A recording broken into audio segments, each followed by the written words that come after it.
Hey, hey. Tobago updates. Na na na na na. Good morning, Tobago. Na na na na na. Wake up with Candace and Denicia. Let's go, go. It's a brand new morning. Rise up to a brand new dawning. As the passion start to rise, the energy fill the skies. I say thanks for favor to wake up and hear me neighbor. 60,000 people strong, and the vibes is never wrong. We are beauty, we are power. We are people in the sun. We are beaches, we are rivers. We are melanated ones. We special and there is no denying. Tobago is number one. I am you and you are me. Good morning, and welcome to Good Morning Tobago right here on Tobago Updates, guys.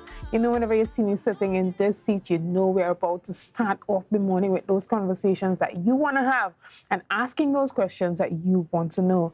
And to kick off this morning, we have the executive chairman of the Tobago Tourism Agency, Mrs. Alicia Edwards, and she's going to be talking to us a bit about the past cruise ship season that we saw here on the island, as well as what has been happening on the trade show front. As we know, TTAL and a number of our representatives have been traveling the world recently and really showcasing Tobago on the global stage.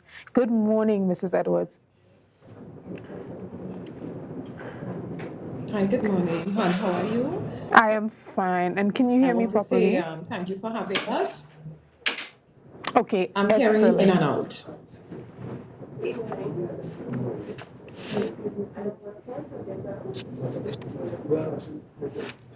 Mrs. Alicia, can you hear me properly? Yeah, you have a Yes, I'm hearing you. Right, you have a bit of a noise there in your background. But so we're talking about the cruise ship season that we just saw happening on the island of Tobago here. As we start off, would you deem that season to have been a success, and tell us why? That season was encouraging from where I sit. You would appreciate that it was the first big test of our logistics, our infrastructure, and our people since the pandemic. And during the pandemic, a lot of the stakeholders involved would have pivoted or would have morphed a little bit. And so they had to find a way to bring their resources, tour guides, transportation people, etc., back to the full level of demand. And so from where I sit, it was satisfactory. And it is given us a lot of optimism about what will come for the coming year. In terms of actual hard numbers, because I know that people always want that, we recorded 49,000 cruise arrivals. That's our rough numbers up to the end of the season on April 17th. There were 13,000 tours across the island. And what was nice for me is that Charlottesville received 30 and Scarborough 26 calls. And so the Charlottesville thing is good for us because Charlottesville has been a port that has not been as active as before. And we're very heartened by the opportunities and the interest from smaller vessels to call at Charlottesville. And what are some of the services that were engaged, some of the ground persons, businesses that really benefited from the cruise ships being here over the season? Right. So the most direct ones would have been the taxi drivers and the maxi taxi operators because they would have been taking people on the tours. But separate from that, the people at the port would have benefited because there is a head tax that is paid, so that goes into our national coffers. The people who sell craft and other items, bars, restaurants, operations at beaches or reef boat tours, all kinds of tours, all little shops and stops, the businesses in Scarborough. Because the thing about it is that when they came off the ship, they explored the island, and some of them, quite a few of them, integrated. They shopped, they looked, they leisured, they toured, they relaxed, they explored. And so quite a bit of money would have gone into the coffers of the regular man in Tobago, and that's always a good thing for us here at the agency. Oh, excellent, because we always want to know what is the economic benefit to the island of Tobago and the people of Tobago. But what is the average spend for each person that comes off of the cruise ship when they land here in Tobago? Right. So the season would have ended on the 17th, which was on Monday. And so our research department is still doing the tabulation for that because we have quite a number of cruise surveys. So I don't want to speak off the cuff, because we do not have numbers for this year as yet. In a couple of weeks, I will be able to say what that is and how it compares to previous years. But for now, all I have is like anecdotal evidence from people on the ground who have been very happy with the season because they've been earning more than they did in a little bit. But I don't want to talk about quantum at this point in time without hard figures. Excellent, and I'm guessing that this positively impacts the foreign exchange here on the island, as we have a number of foreign currencies that are coming in due to the influx of the tourists. What improvements would you be making in the future in regards to the type of activities that are available for persons when they come here to Tobago via the cruise ships in Scarborough? So in my current chair, I see it as beyond the on the ground fixes that we would make. There are two things that have to happen. Tobago needs to sit down and craft a cruise development strategy based on who we are, our goals and our vision for the tourism product, and how we want the island to show up and be positioned in the cruise business. We have to decide if we're going to go for mass tourism, larger ships with a large number of visitors who come and they look around, or if we're going to go for smaller vessels where there'll be fewer visitors, but they would be willing to pay more. So for me, it's really about crafting the strategy and then working the strategy to develop and attract the kind of cruise passenger that we deem best for Tobago's development on the one hand. On the second hand, the second part of our task is to look at the existing management of cruise, take the post-mortem and all the feedback that will come through now that the season has ended, and use that now to craft a more cohesive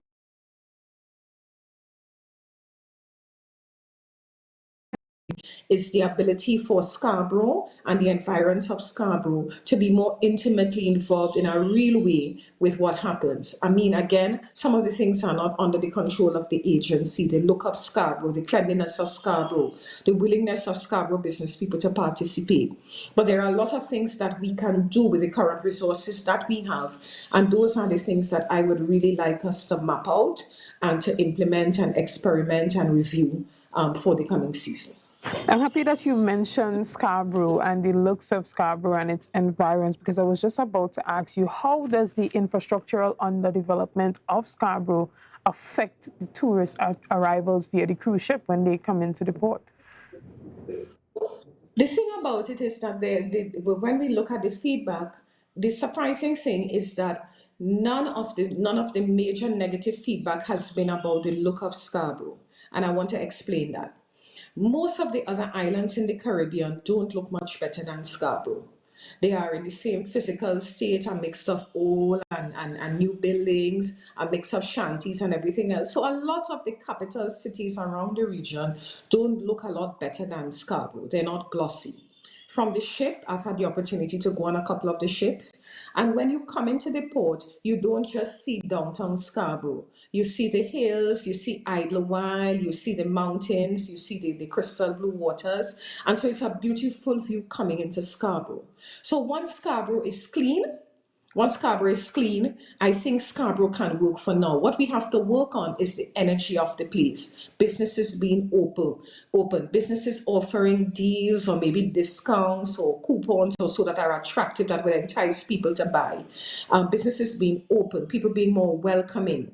Better signage. Those are the little fixes that we can do in the short term to make Scarborough better, not just for cruise visitors, but for the domestic visitors who come to Tobago for jazz and for other events, for us on the island, and even for the international tourists who stay over and arrive by plane.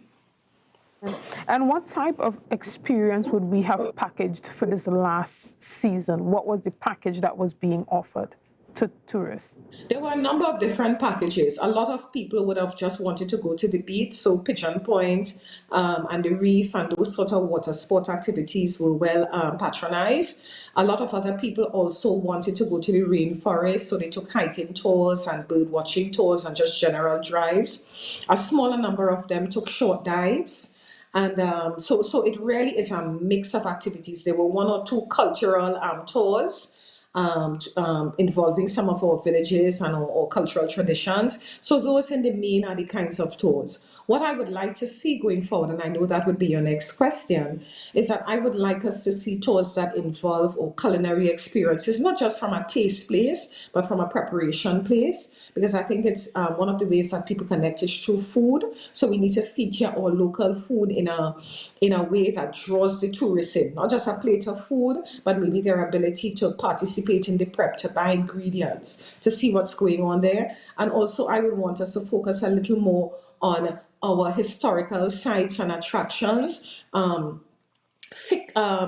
modify and refine the tours and so that we offer there, because a lot of people are generally interested in the history of the island.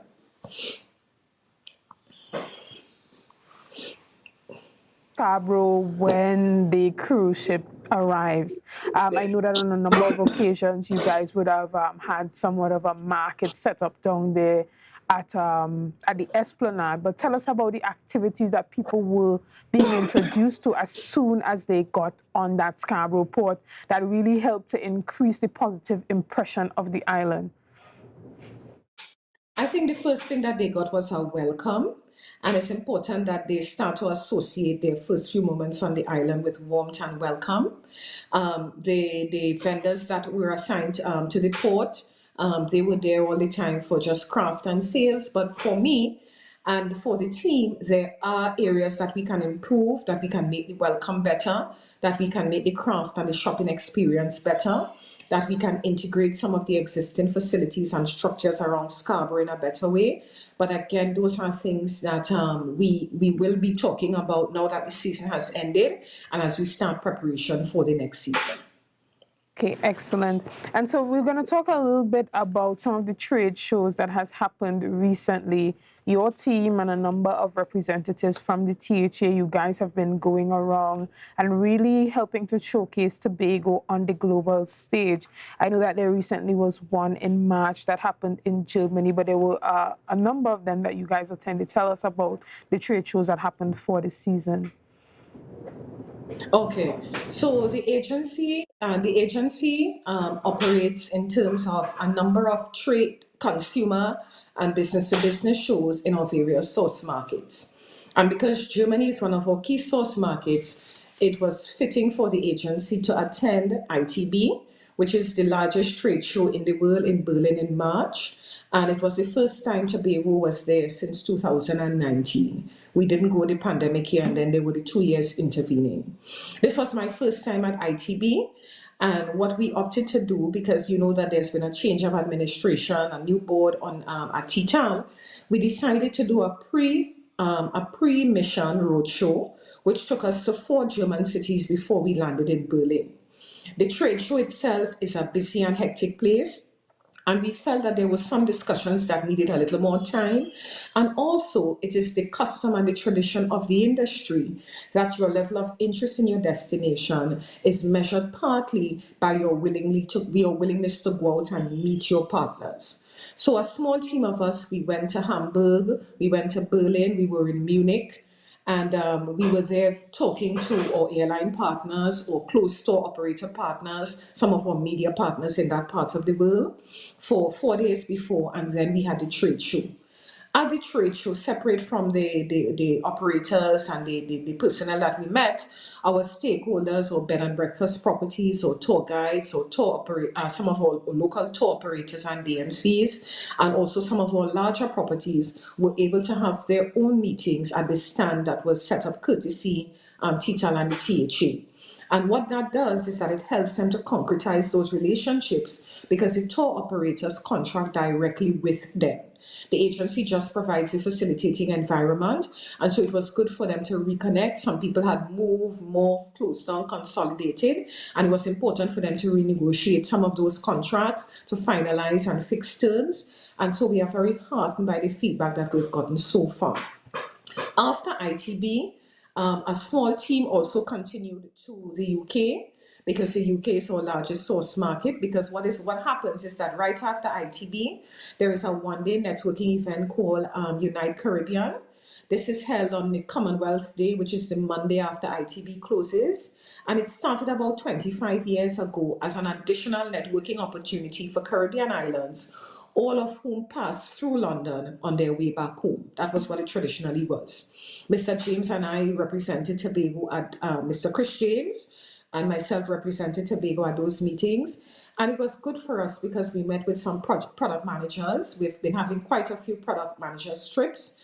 And when they come to the island, they look at the infrastructure, they look at the properties. And so we were able to firm up quite a bit of arrangements with some who had visited a couple of months prior. They have started listing and offering some additional properties on the island as part of their inventory. We met with some airline partners. We also spoke to some tour operators. We spoke to media entities. So all in all, that trip was very, very fruitful for the agency.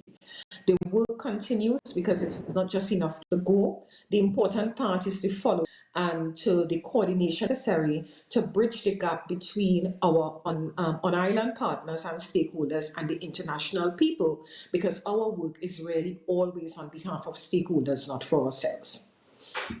That you mentioned the follow-up, because that would have been my next question. Now, when we look at the ease of doing business report for Trinidad and Tobago, one of the comments that always comes out from international business partners or potential investors is that although they sit and they have all these great meetings and great ideas are often being fleshed out for hours, the follow-up is often lacking.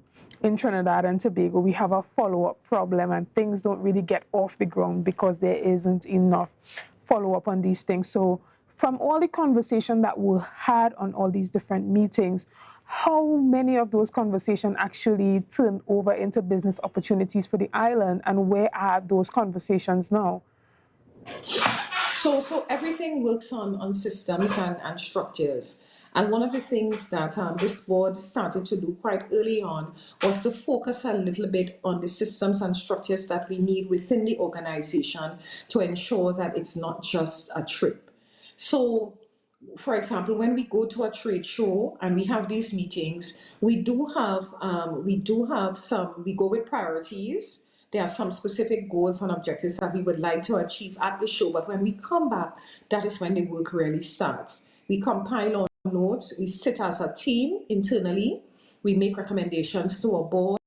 Our board would approve, modify as is, or whatever some of those arrangements, and then we follow through with some of those decisions. So for example, coming out of ITB, we decided that we needed to do a specific promotion with the Bed and Breakfast Association.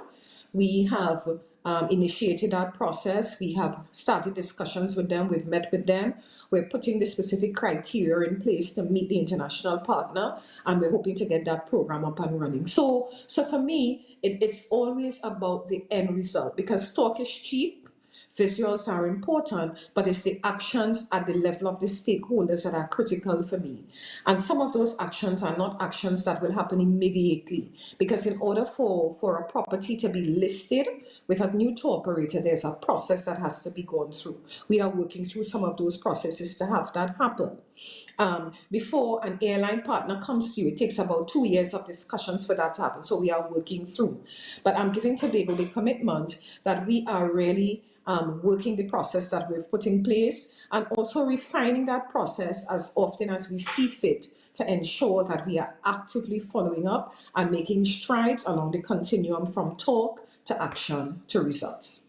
Excellent. And we cannot gloss over the fact that these trips are quite expensive on the THA, especially now in a season where finances are limited.